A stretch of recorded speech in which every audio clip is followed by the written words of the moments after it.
It looked extremely Rockville for the Mudville Nine that day. The score stood 2-4, but with an inning yet to play.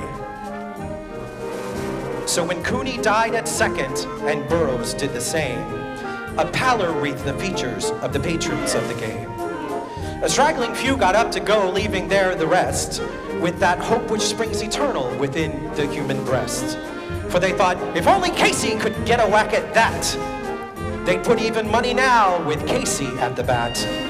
But Flynn preceded Casey, and likewise so did Blake.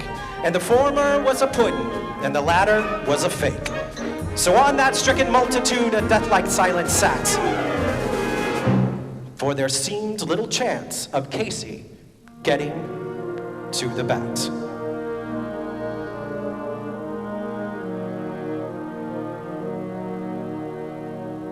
But Flynn let drive a single to the wonderment of all, and the much decided Blakely tore the cover off the ball. And when that dust had lifted, and they saw what had occurred, there was Blakely safe at second, and Flynn a hugging bird. Then from the latitude went up a joyous yell. It rumbled through the mountaintops, and it rattled in the dell. It struck upon the hillside, and it rebounded in the flat, for Casey, mighty Casey, was advancing to the bat.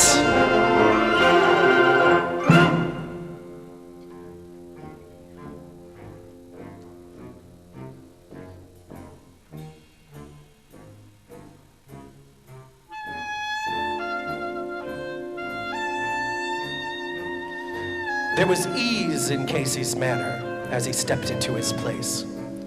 There was pride in Casey's bearing and a smile on Casey's face. And when responding to the cheers, he lightly doffed his hat. No stranger in the crowd could doubt 'twas Casey at the bat.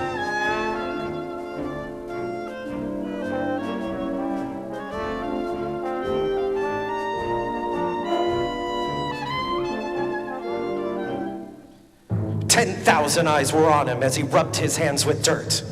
5,000 tongues applauded when he wiped them on his shirt. And when the writhing pitcher ground the ball into his hip, defiance glanced in Casey's eye, a sneer curled Casey's lip. And now the leather sphere came hurtling through the air, and Casey stood a-watching it with haughty grandeur there. Close by the sturdy batsman, the ball unheeded sped.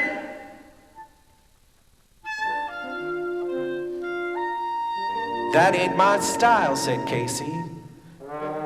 "Strike one," the umpire said. From the back benches, black with people, there went up like a roar, like the beating of the storm waves on a stern and distant shore. "Kill him! Kill the umpire!" someone shouted on the stand, and it's likely they'd have killed him too, had not Casey raised his hand.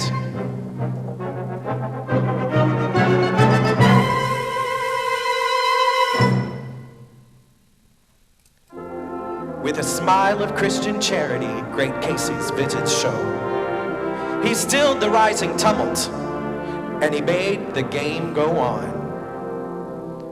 He signaled once more to the pitcher, and once more the spheroid flew!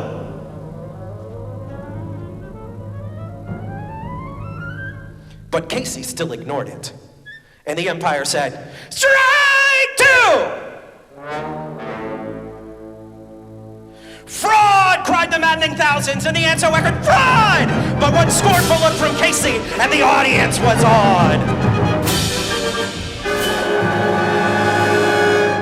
They saw his face grow stern and cold. They saw his muscles strain.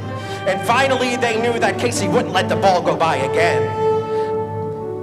The sneer is gone from Casey's lips. His teeth are clenched with hate.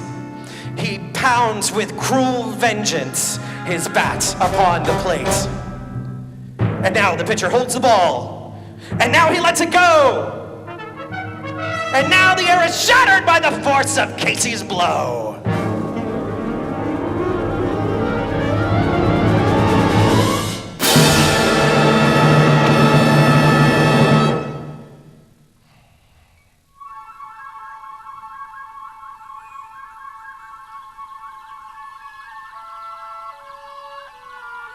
Oh, somewhere in this favored land, the sun is shining bright. The band is playing somewhere, and somewhere hearts are light. And somewhere men are laughing, and somewhere children shout.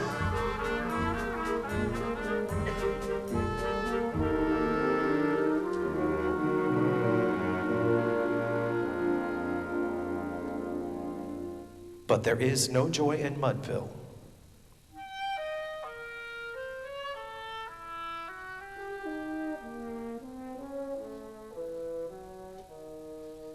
Mighty Casey has struck out.